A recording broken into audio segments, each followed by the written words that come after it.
In a worrying development this weekend, Donald Trump has ratcheted up his usual grandiose rhetoric into territory that sounds downright fascist. During a Veterans Day speech in Claremont, New Hampshire, Trump proclaimed himself a very proud election denier. Like tens of millions of people within our nation, I'm proud and strong.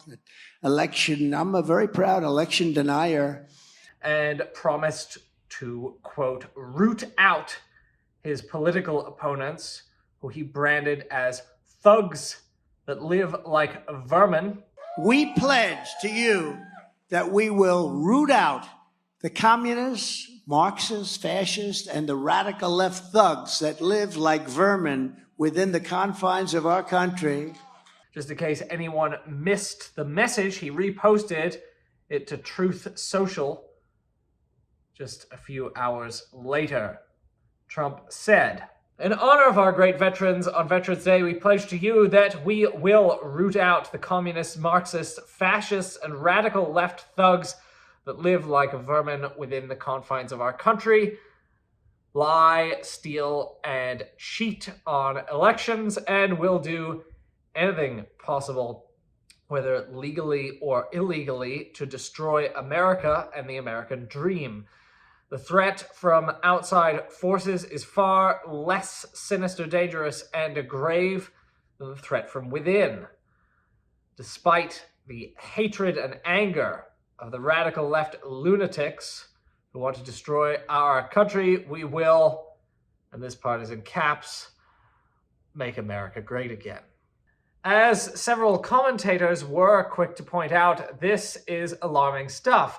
The word vermin, in particular, has historically been used by dictators like Adolf Hitler and like Benito Mussolini to dehumanize particular types of people and single them out as targets. And as if this wasn't enough, Trump's team has also announced his intentions to build a massive network of detention camps.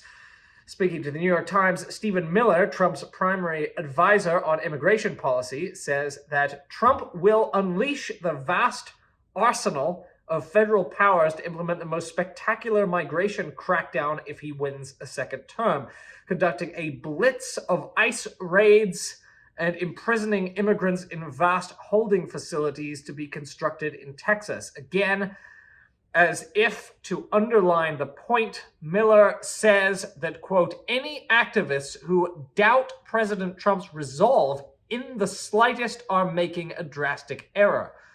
It's not hard to see the direction all of this is going. If Trump regains the presidency, and right now he is the frontrunner, the prison camps might begin with unauthorized immigrants, but they wouldn't end there, we can expect. All it would take is one terrorist attack, one national emergency, or a violent riot, and then Trump and Miller could use as a pretext this event before the scope of their imprisonment of people without trial, without charge, expanded dramatically. After all, if you seriously believe that Marxists, Muslims, Black Lives Matter activists are trying to destroy the United States, as Trump says he does, why wouldn't you imprison them when a useful case came along? So I think what is clear here is that Trump is a more frightening force than ever. And I think we should find it very, very alarming that the leading candidate for the presidency is openly admitting that there is a plot for a network of essentially concentration camps. If you have any familiarity with history, you know how this story can go. First, it will be the immigrants. And then there'll be some incident, then another group is detained temporarily on an emergency basis for reasons of national security. You can watch the whole thing play out in your mind's eye. And if it wasn't already clear, our democracy is in very serious danger. Everyone needs to wake up to this threat. Once new prison camps are built, they do not tend to close down. The time for stopping them is before they get built. And it's important that we see major historical threats coming before it's too late to change course. For more news, visit the Current Affairs news briefing at currentaffairs.substack.com.